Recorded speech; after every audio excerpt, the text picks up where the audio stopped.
Overcoming the stigma while struggling to find help is a daunting challenge for many coping with mental health issues. I don't just want to talk about it. I really want to help people know, here's some steps you can take. Here's the therapies that you can pursue. Here's how your mind works. A lot of people don't even recognize what they're going through. And that's the biggest challenge, is that there's stigma as well as there's a lack of awareness. That's next on Seattle University Conversations. Now your hosts, Professor Larry Hubbell and Joni Balter. Good evening. Tonight we are talking about mental health challenges, the personal and the political. Our special guests are 9th District Congressman Adam Smith and Washington State Health Secretary Dr. Umair Shah. Thank you both for being here. Really appreciate it. Congratulations, Congressman, on this book, Lost and Broken. I really found a lot of lines in the book that I found memorable, but I'm going to read one to you that maybe you could elaborate a little bit on for us. The aim of psychotherapy is not to correct the past. It is to help the patient confront their history and grieve over it. For some reason, this kind of resonated with me, and I wondered if you would just elaborate on it a little bit. Sure. Well, part of my challenge was just beginning to even understand what mental health is. And I point that out. When I started having anxiety, and that there was a long history back to childhood and all manner of different things, but I just didn't think of mental health as something that you had to worry about. The way I've described it, and forgive me for the ignorance contained in the statement, it was either you're normal or you're crazy. And as long as you're on the normal side of the line, you don't have to worry about mental health. So I didn't. All right, physical stuff, I would worry about that. And as I just developed these problems, I was desperate. Okay, what the hell is this? I mean, I didn't know what was going on, and I tried to sort through people and get it explained to me. And there are multiple layers to this. But if you do have issues that are going on from throughout your life that you haven't properly dealt with, those issues can trigger anxiety or depression. There's a long, elaborate explanation of that.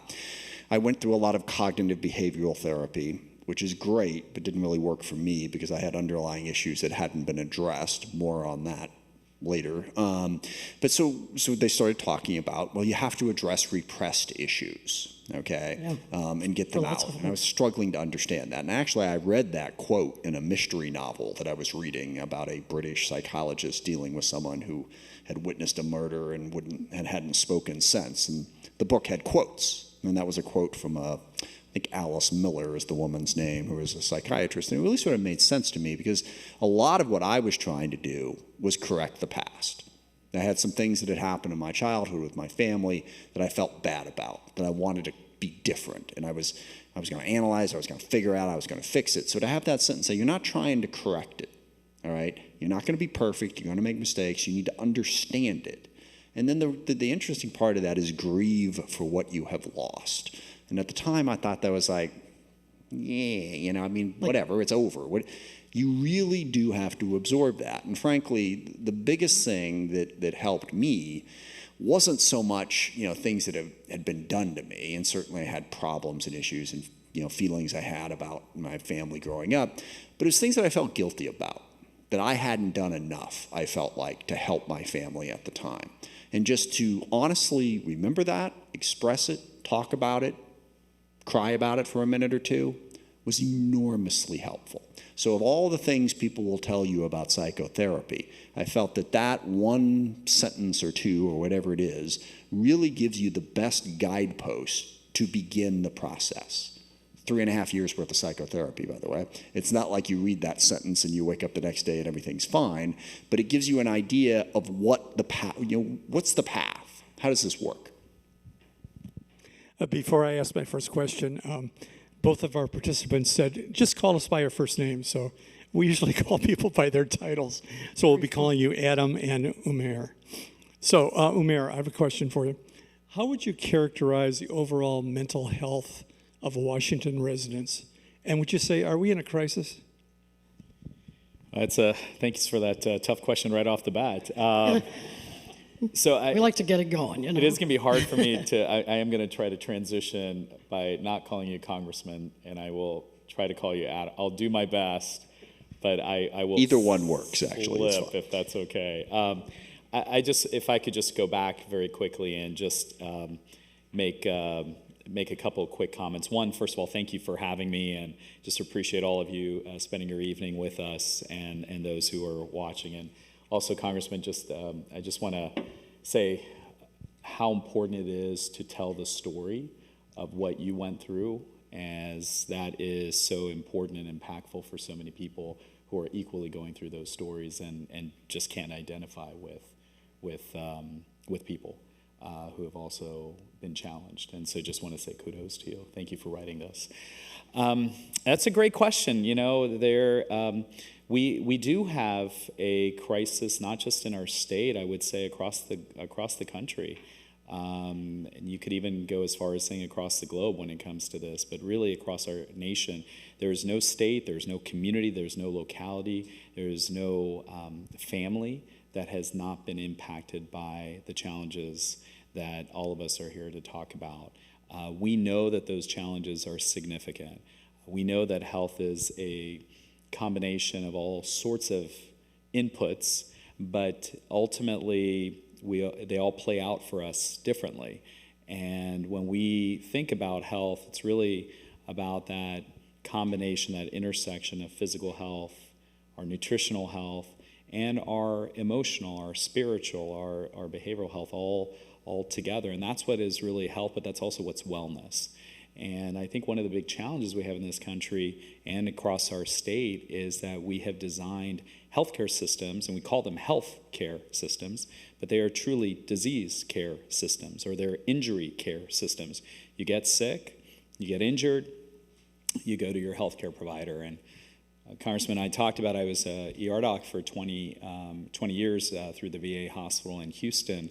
And will tell you, as a clinician, the biggest thing that I always was surprised by is how do you prevent people from getting sick in the first place, and how little do we have the conversation about that?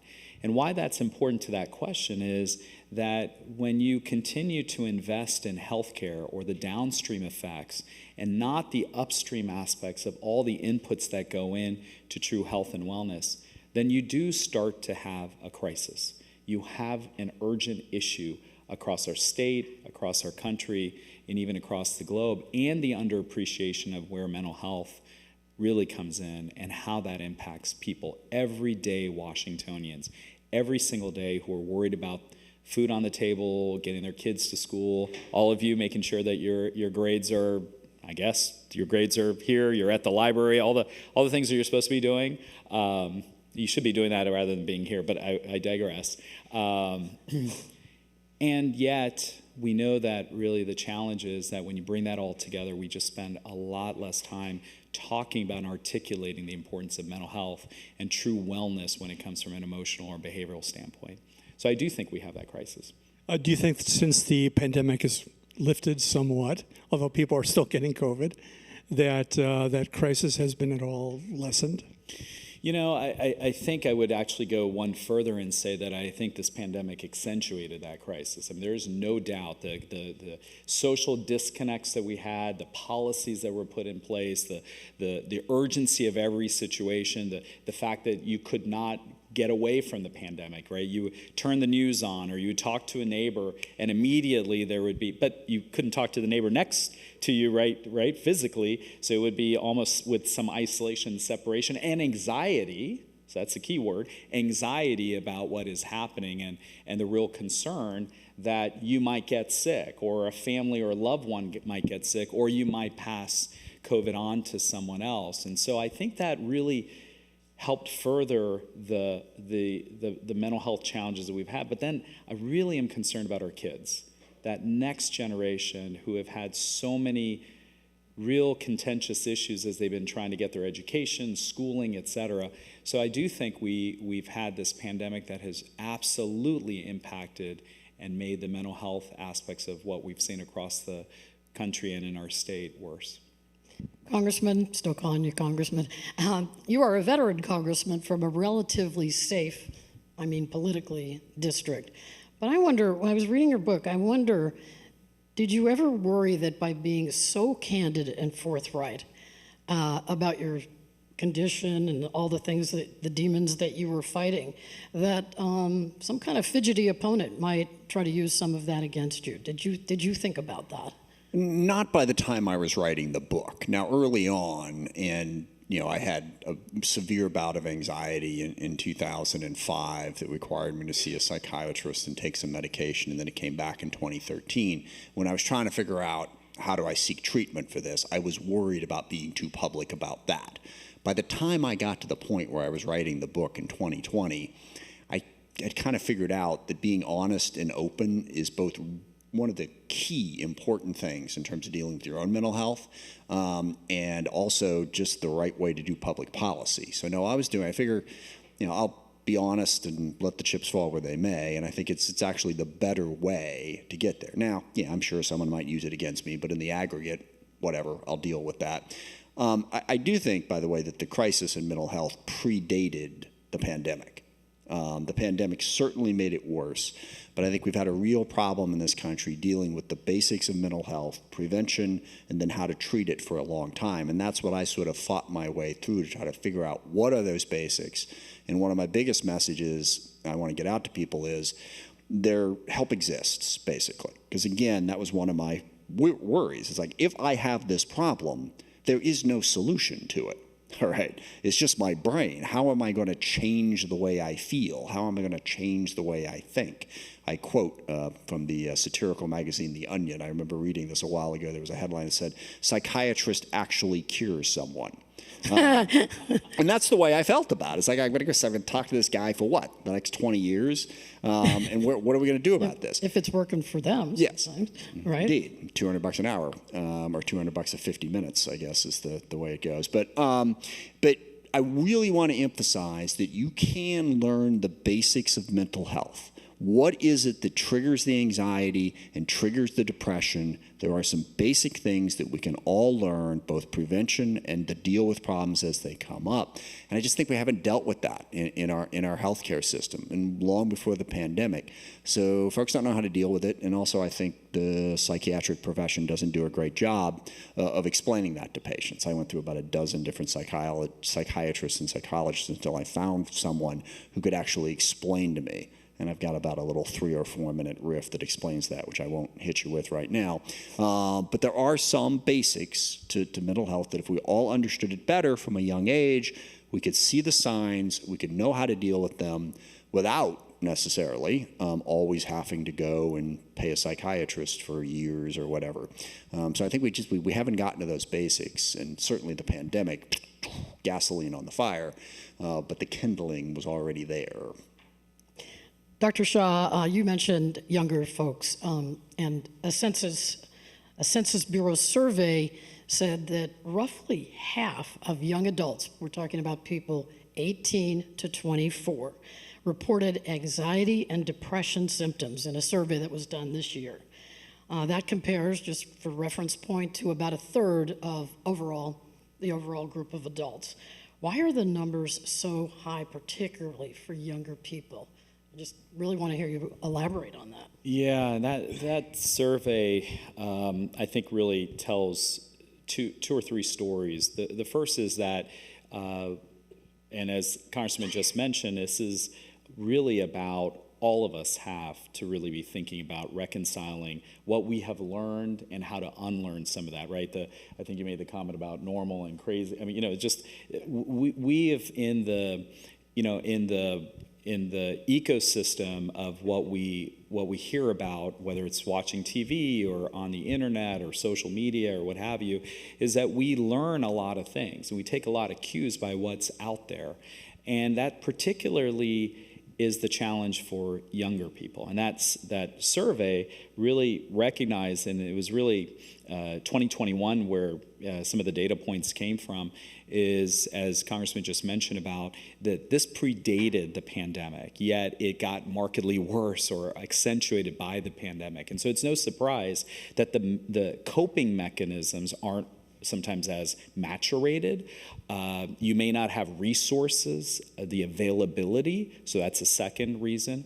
But the other is that there is this real challenge that we have that the Surgeon General U.S. Surgeon General, who has released 2 reports, and particularly is concerned around social media and the challenge of communication, and then a second one that's about loneliness and the disconnectedness. I think both of those play into this, that you have, particularly in this regard, young girls who have a particular challenge, and we have to be thinking about as a society, how do we come back up to what is support. the particular challenge? The challenge is that there's more of the isolation, or there's more of the social cues, whether it's social media or otherwise, that really drive some of the mental health or challenges that we have in the young female population. So that's one issue that we've got to really be mindful of.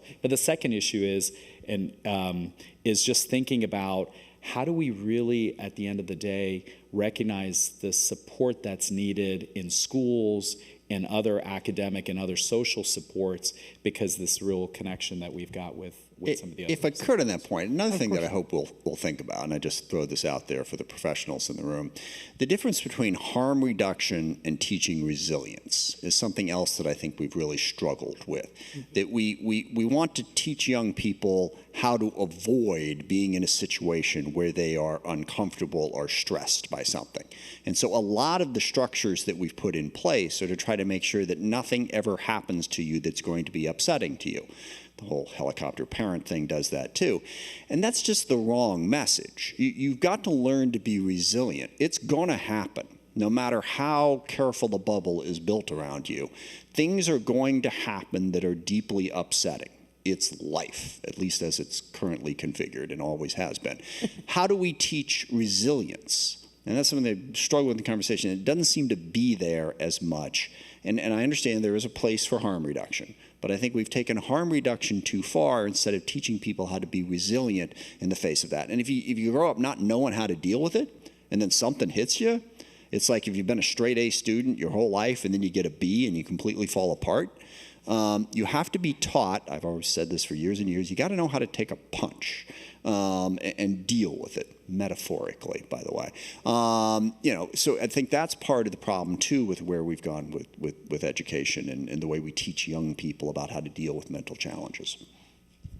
Umair, deaths nationwide from drug overdoses, especially fentanyl, have just skyrocketed. In fact, in the last year, it was estimated that 100,000 people died from drug overdoses. Is this strongly related to the mental health crisis that we're facing? I think it's all related. And, I think if we just want to take, and this is one of the big challenges that we have both in government as well as in health, is that we silo everything. And so we silo funding, we silo agencies, we silo the work, we silo the initiatives, and we silo the communities. And so absolutely all of it is interconnected. And I think that's one of the big messages in Congressman's book, is about this real interconnectedness of the entirety of that system. And I think we have to be thinking about all of this is interconnected. Now, one of the things that we should be very proud of in the state of Washington is our 988 crisis line. This is, how many people are familiar with this 988? Okay, so about maybe half. This is a crisis hotline, and you can call, you can text, you can chat. This is 988, simple, 988, just like 911, and it's for suicide prevention. But what we found in the midst of all this, that it's not just about crisis. It's not just about somebody on the brink of doing harm to themselves. It's also about people who are requesting some support, some help in some capacity. And in the first year of existence, we had nearly 90,000, whether it's calls, texts, or chat messages that came through to this 988 call center within the state of Washington. So we're very proud of this, but also we found that our tribal population, our tribes and tribal communities, we had a particular increase in the number of real concerns around suicides or overdoses fentanyl or from other kinds of substances. And so we actually are the first state in the country to have a Native Strong Line. It is manned by Native tribal people who can answer the call, chat, or text with people who have a concern from what's happening in their community. So the point is that it's interconnected. Overdoses, suicide, mental health, the challenges that we've had throughout the system, the pandemic, all of this is interconnected. We just can't keep siloing everything, because that's when we get in trouble. Adam, it's been very unusual for a politician to write about their mental health challenges. You and John Fetterman, senator from Pennsylvania, have been open about it.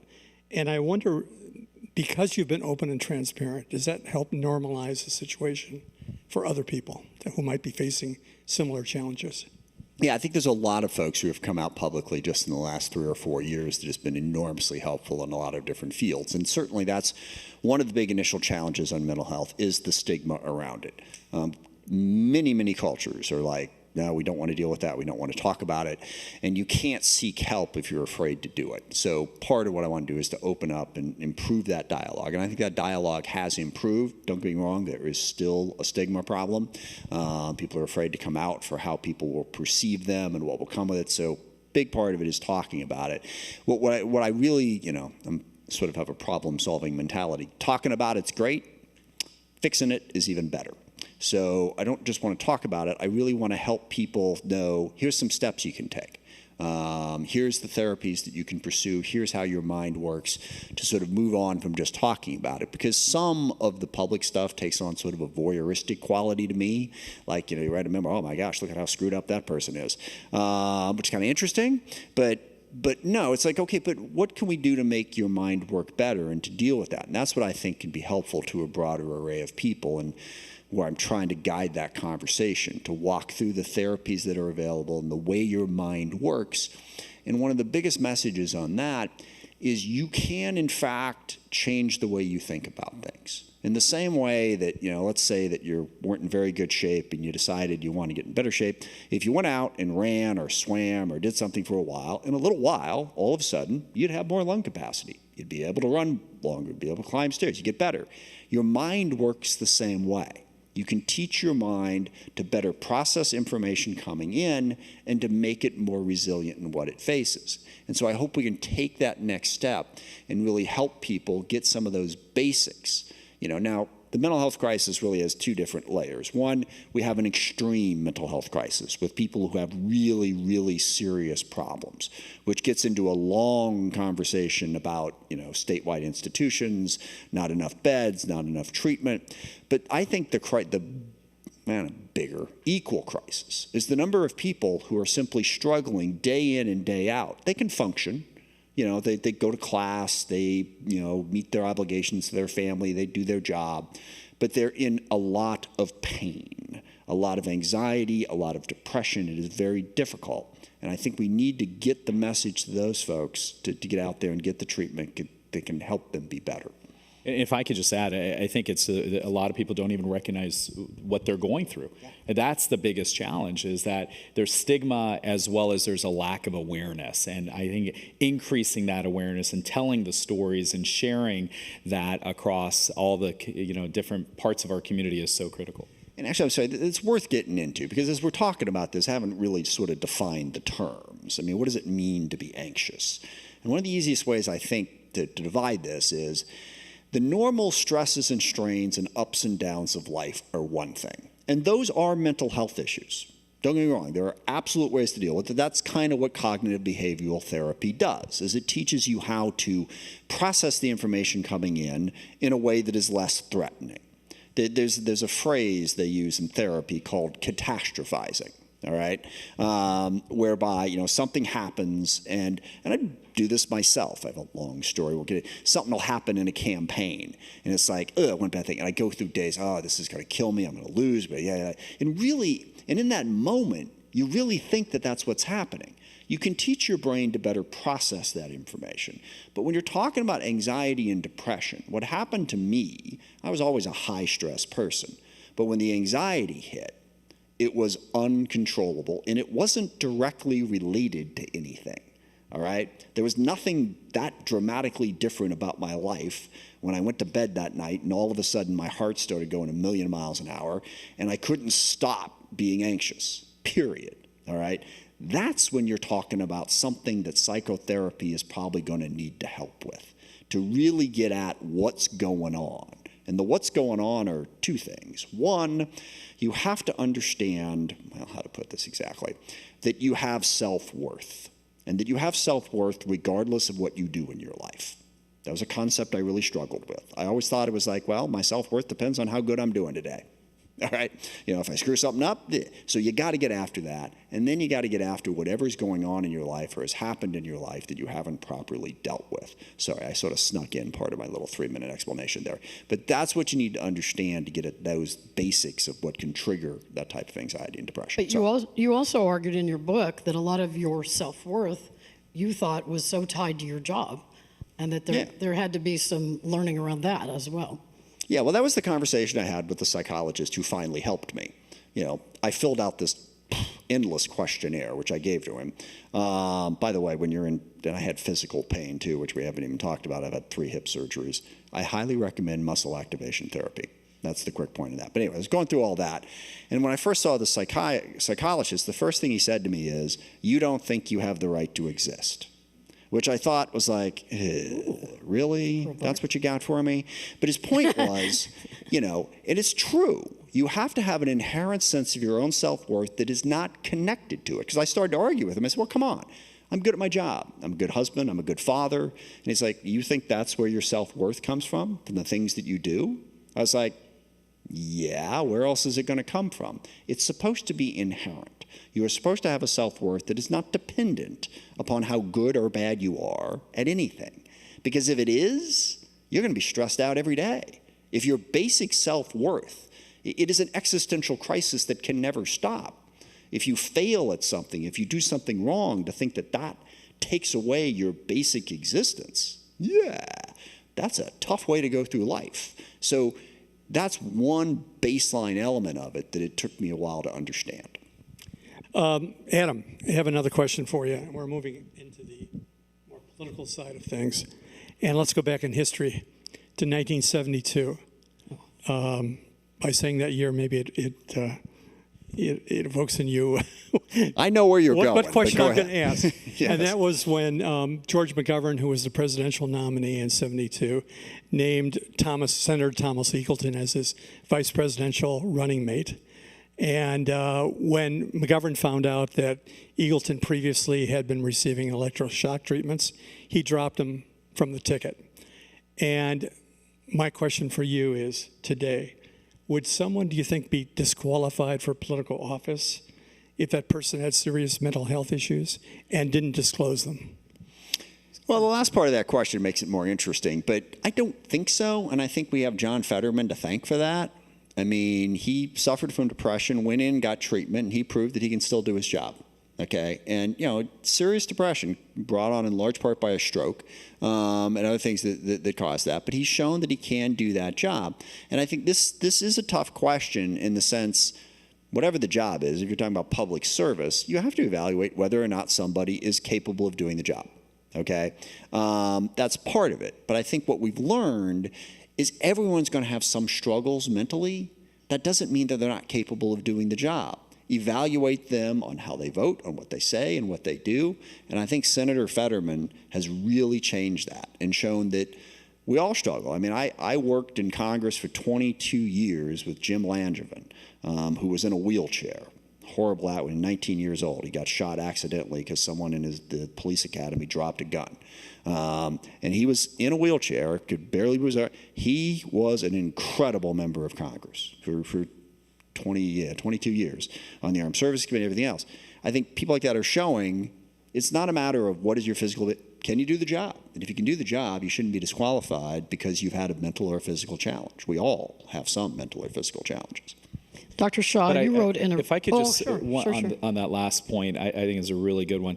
So if someone does have a physical challenge, we're willing to dismiss it, ignore it, move past it. But even your question, when we're asking a question, if somebody has, a knee issue or they've got a heart condition, we don't ask the same kinds of questions. And so I think inherently that's the stigma piece that's coming in, that we are still at a place in society that we have not truly gotten past, that the perception, it's the perception, not the reality, but the perception that if you've got something that's related to mental health, we've got to take a second look. We have to get past something. That's something we've got to continue to work towards. So, Dr. Shah, you wrote in a recent op-ed in the Seattle Times, openly sharing our own struggles gives others the chance to support us and may make it easier for them to ask for support in return. Remember that asking direct, compassionate questions to those around us decreases risk. A question I have always had, and I have this because I blew it with somebody who I was asking these kinds of questions about around suicide. I've always wondered, how do you start that conversation? Yes, you've given a little of yourself. I have these struggles myself. But to get to someone else's, how do you start that? What do you use as your cue, or do you go to some meeting ready to ask that?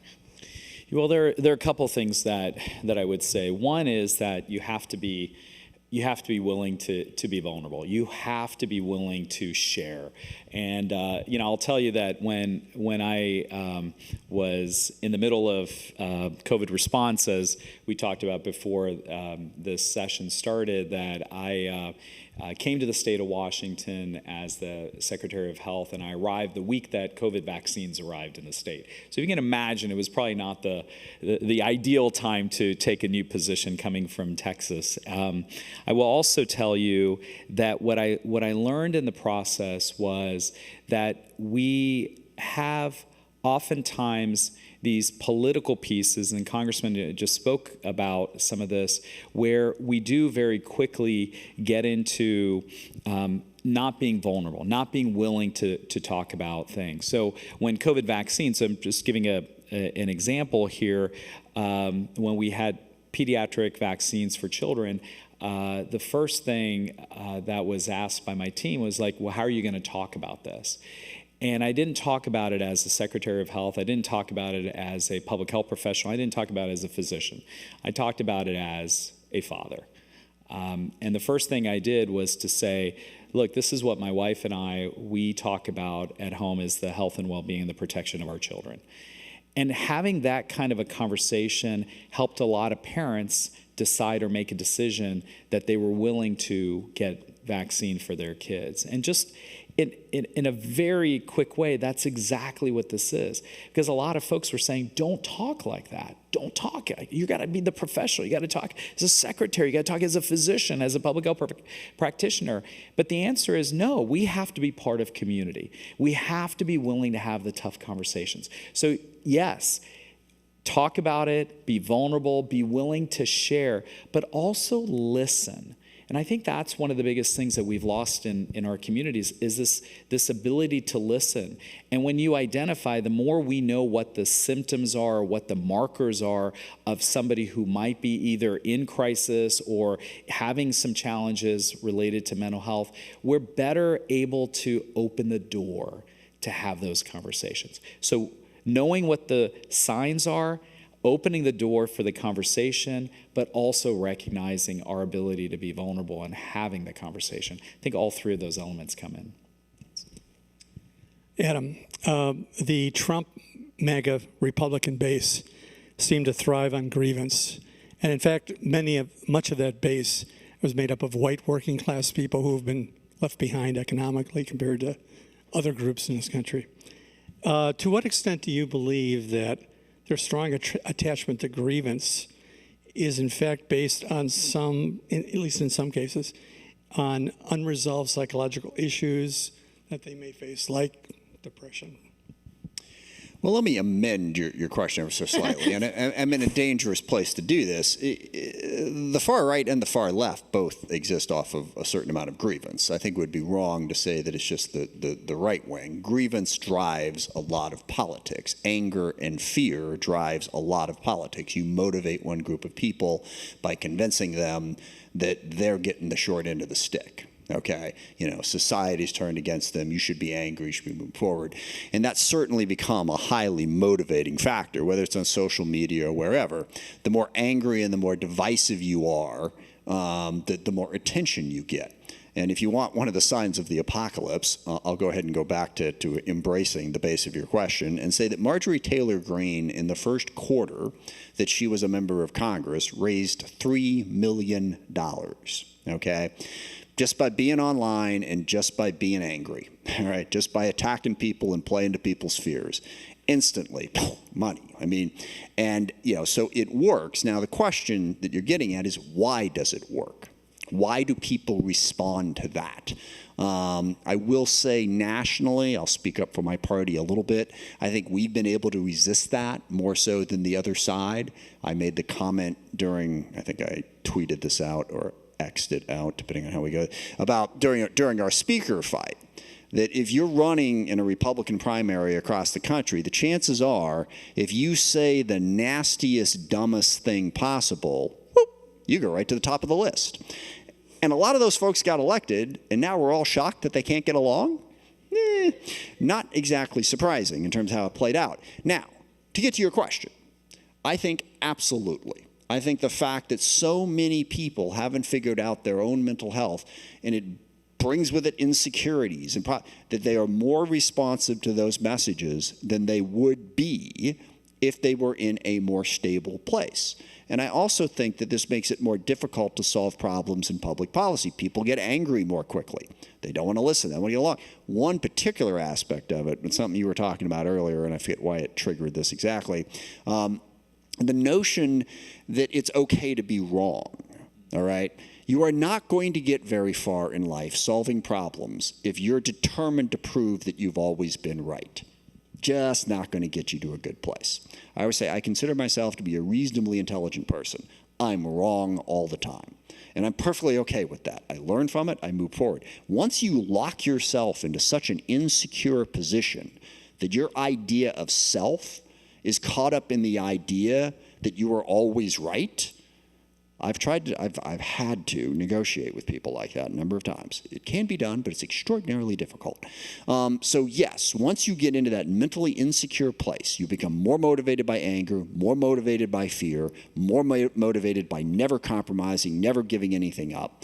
And I think the underlying mental health issues that we've both talked about today that have not been addressed for one reason or another drive that sort of politics and make it a lot more difficult to address the public policy issues we have. Now, I'll say, I think we got that issue right here in Seattle-King County, and we're 100% run by Democrats.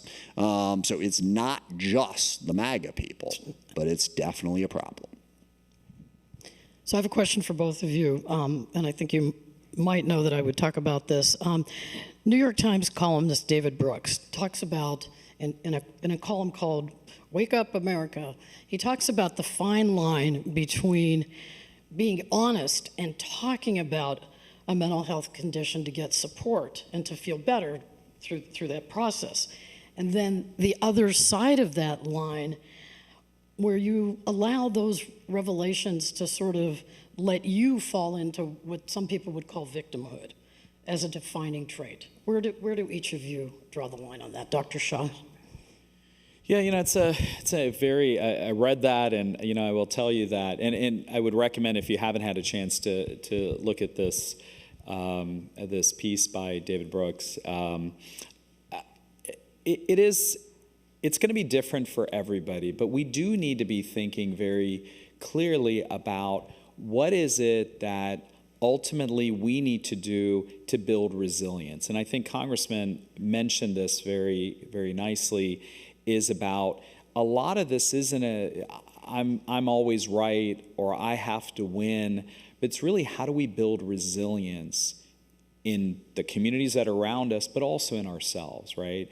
The sheer incredible amount of inputs that are coming from our social cues are very difficult to manage. And we talked about, for younger people, it's even harder to manage, or there's even more of an onslaught. Maybe it's better people like me just stay off of X or Twitter or what have you, so it's a lot easier. You don't know what's going on. But I would say that this issue about victimhood is a real challenging one. But the more you have the resilience within to recognize that there are things that all of us have been hurt by, we have been impacted by, but we also have to find that inner resilience, that strength. Some of it are the tools, and what Adam talked about is like, how do we teach that? Some of it is innate, but a lot of this is also recognizing that we have to persevere despite it all.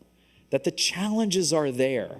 There are so many opportunities that you want to feel sorry for yourself. Gosh, I was driving up here and I thought, oh, there's traffic in Tacoma. Yeah, this is Imagine really that. mean. I mean, people are mean out there. They're really tough. And I'm driving and I got to get to Seattle University and I don't know if I'll be able to make it. And that person just cut me off and I'm really upset. But the inner resilience is it's okay. Is to think through. So I think there's a real issue here about how do we build that in a way that allows us to be successful in whatever comes our way. I completely agree with that. I think the first and most important thing is to acknowledge the difficulty contained in it. Don't think that there's one side or the other. Either if you make this decision, you're always victim shaming, or if you go the other way, you're always just trying not to be resilient. Individual questions are going to be very, very difficult. It's very hard. It's not an obvious thing when you're trying to build a policy, without question. I'll tell you, experience me again. I'm really very focused on resilience and teaching people to do that while acknowledging the challenges that they face. And one thing that I think is helpful to understand is humanity is basically equal in the sense of what they've suffered and what they've gone through. Whenever you're feeling about what's really upsetting you, it's always helpful to think, okay, well, what's that person's problem? Understand the shared humanity in all of this. And on the resilience point, I had this moment in my life that was really positive. My life was not going particularly well at the age of 19 or 20. Details aren't important, but I had an idea where I wanted to be. I was very much not there, and I was really angry about that. Things would trigger me, and I'd be upset about it. And finally, one day, a whole series of really, really bad things happened that put me in a bad spot. And I was standing there, and I said, I don't want to feel like this. I don't want to reach the point in my life where I have a solid excuse for why my life sucks. I don't want that, okay? I want to fix it. I want to figure this out. And I think there was a really transformative moment in terms of how to begin to teach yourself to be resilient. Now, when you're dealing with other people, it's hard because you've got to respect that. But again, I would say, understand it's not easy. It's a balance, all right? You can come in, sometimes people are victims, they need to be helped, and there are other times when they are using it to gain advantage in a situation. You have to think through that, use your humanity to balance out that situation and make it work. We have a question from the audience for both of you. Let me start with Umair. Same question. People are seeking treatment and help, but are often met with lack of resources and availability. How do we navigate this shortage?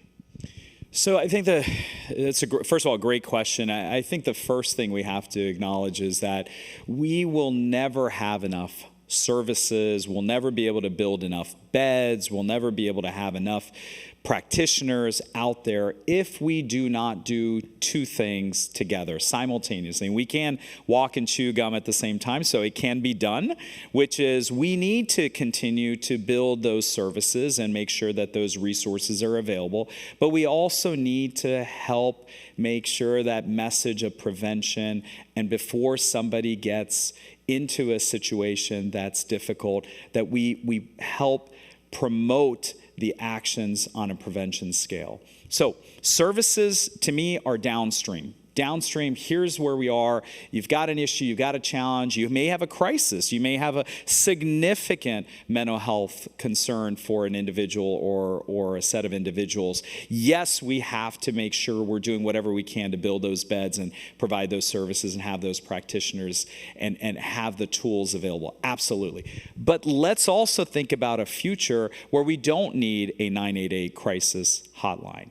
We need to be thinking about that future as well. It's not all about let's make sure that we're doing something for the fire today. We have to prevent the fire for the future. So I really think you can do both, and that's a critical piece of this. But we do not have enough resources, and some people have asked me or have asked the state system, like, well, Washington is one of those states. And my answer continues to be yes.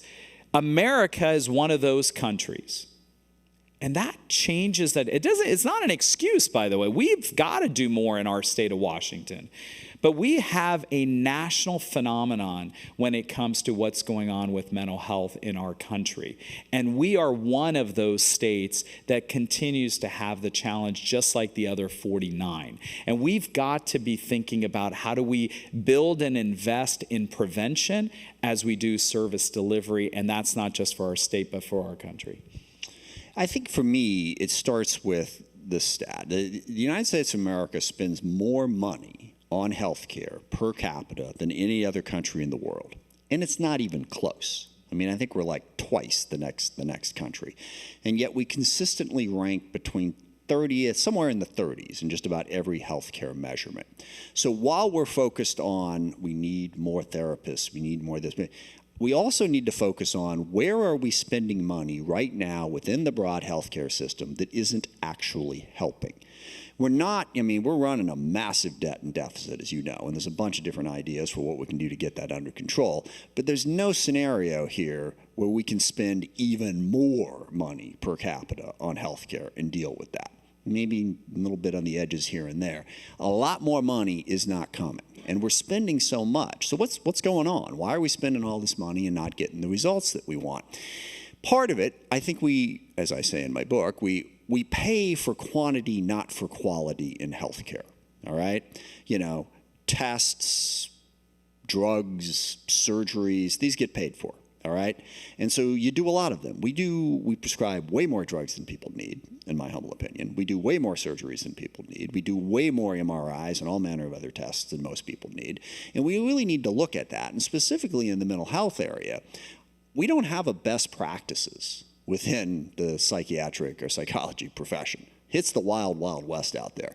You come up with a psychiatrist, like I said, you go pay them $200 an hour, see them forever. What are they doing? I don't know, but they're getting paid. We need to figure out how to build our system around getting results as opposed to simply getting inputs. And there are ways to do that.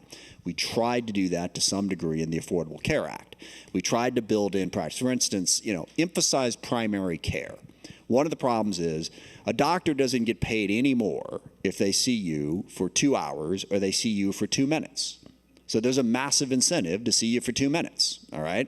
And you're not really going to figure out the problem in 2 minutes. If we were to emphasize primary care, we could get to better results. We wouldn't order as many tests. I will never know whether or not I actually needed the 3 hip surgeries that I got. Long story there. But if I'd gotten better information up front, we wouldn't have had to spend as much money on my health care as we did. And the final thing I'll say, just to keep the conversation uplifted, we spend more money on end-of-life care in America. And this is a facility of America that I want us all to wrestle with. Part of being American is to imagine that there is no problem that you can't solve, all right? You all went to school around here. Somewhere in your classroom there was a poster that said, if you can dream it, you can do it. Some little aphorism like that. That costs a hell of a lot of money because one of the things that we're convinced that we can overcome is death. And thus far, we really can't, all right? But we're spending a whole hell of a lot of money trying to drag that, and maybe that's okay, all right? Maybe that's what we want to do, and maybe we want to get there. But the amount of money, you look at these other countries, you want to see where they're not spending money that we're spending money, it's the last 2 to 5 years of life. If we went down to their level, you'd have all kinds of money for all manner of different things. Again, not telling you what the choice should be there, but understand that's the options that we're facing. And what makes America unique is the amount of money we spend on other things as much as the amount of money we don't spend on certain things.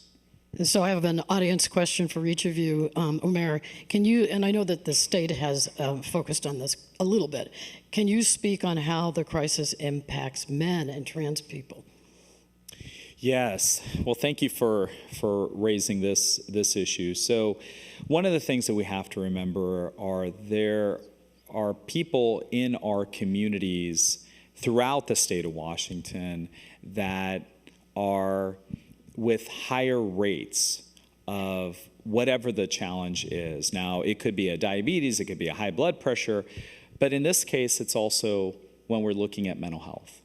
And what we're seeing with our trans populations, we're thinking about LGBTQ plus populations, there is a significant, and I don't remember if it's 3 or 4 times the increase in mental health concerns or the concern about suicide, that is an option, suicide attempts or even potential for, unfortunately, taking a life. And this is why when we talked about that 988 crisis line, that what we have is the ability not just for, as I mentioned, the Native Strong, the tribal, it's option 4, but we have for veterans, we have those LGBTQ plus lines that really get to how do you connect with somebody who is having a challenge. But I think one of the issues is really about stigma.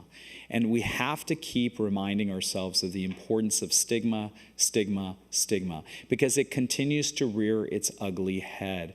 And especially when you have communities that for whatever reason, or people in a community for whatever reason, are told or are somehow made to feel that they are less than, or they are not part of, or that somehow they are not going to be getting the services or the activities, or we're going to get the dollars or do whatever we are from an initiative standpoint, we have a real problem. And I think that's what we have with our LGBTQ plus, as well as our, in particular, the trans community, is that we have somehow, as a society, said less than, out of bounds. We're not going to give you, we're not going to do, we're not going to appreciate. And when we do that, then guess what happens? It is no surprise that we have an increase in rates, and that's one of the biggest concerns that we have. Adam, what do you think about different efforts to restrict social media, which can be very, very difficult for folks, especially younger people, for their mental health? Yeah, I've always, again, I come back to my resilience point here to some extent, and it's very, very difficult, believe me. I understand how much social media is out there. You got to teach people how to deal with things. I don't know that you're going to be able to ban it, restrict it, because there's just so many ways to get through it.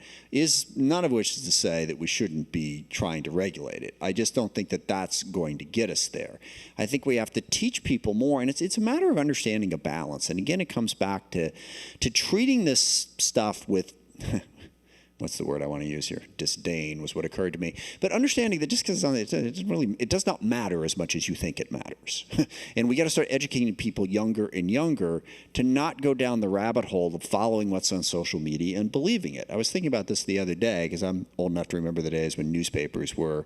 Well, thank you so much. Yeah. So still get a newspaper, just so you know. Right. But and I go through social media now more than I used to, which I'm not sure that's a positive thing. But anyway, I look at X and I look at Instagram.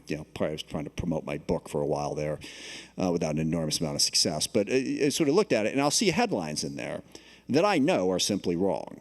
Okay, crazy wrong. But there they are, all right? And back in the old days, I wouldn't necessarily read the newspaper, but if I saw a headline, I'd be like, well, okay, there's probably something to that, all right? And it'd plant back there. Now you're getting all that planted on you 1,000 times a day, and a lot of it's just completely wrong. Somehow we need to teach people to treat all of that information with, I'll go with disdain, with the disdain that it deserves. And one of the problems also is on social media, everybody's life looks better than yours, okay? You know, and it's because, and I've said this before, you walk around someone's house, and we've got the same thing. We've got pictures of our children. They're now 23 and 20, but all the pictures of everyone's happy, you know, here we are at the fair. And everything. No one takes a picture at 2 o'clock in the morning when the kid just woke up screaming and threw up all over this bedroom, and you and your wife are talking about who it is who's going to deal with it tonight. No one's taking a picture of that, okay? But it happens. So keep that in mind, all right? I think it's a matter of processing social media and understanding its limitations instead of and it's hard. I know that. You see it and it feels so real, you know, but you got to learn, now just one little opinion point that we can move past. I think we got to teach resilience on social media. In 1964, there were... That was before I was, just to be clear, before I, thank I was you. alive then, but... In 1964, my kids think that I was been around since. Yeah. In 1964, there were a substantial number of psychiatrists and mental health professionals who made comments about the mental stability of the Republican presidential nominee, Barry Goldwater. And as a result of that, in the 70s, the American Psychiatric Association developed what they called the Goldwater Rule, which said you shouldn't comment, mental health professionals should not comment on somebody who they have not worked with. Now, just recently what's happened in the past 5 or 6 years is that there was a book that included a variety of mental health professionals called The Dangerous Case of Donald Trump, in which a psychiatrist speculated about Trump's mental state. In your view, should mental health professionals have breached what was a previously held dictum? Yeah, I think Really that's tight. a great question for my colleague here. You know, I think what we have to remember is, and there is a lot of politicizing on both sides, and we have to recognize that, you know, to me, health really transcends, and we have to be able to figure out a way to get health back into a place where it transcends politics. And that, obviously, in this pandemic, the genie's out of the bottle. I don't think this is the time necessarily to be able to get there. But I think this question gets exactly to that, which is that, look, we do need to be thinking about what is the ability for somebody to be fit for, and name whatever that office is or that activity is. But we also need to be thinking about what is it that we as professionals can bring to the conversation. So not answering your question, but just adding in that I think health has a very important role, but we do need to figure out a way to transcend that politics, which unfortunately, no matter what was written, either way, is going to be taken a certain way. 20 seconds. I would just say don't diagnose people over television, okay? I say that. Now, on the night of January 6th on CNN, I did call the president a narcissistic psychopath, but I am not a mental health professional. So, I mean, don't diagnose people over television, mental health. And we have to stop it right there. We have been talking about mental health with Congressman Adam Smith and State Health Secretary Dr. Umair Shah. Thank you both so much for this time, and thanks to you for watching.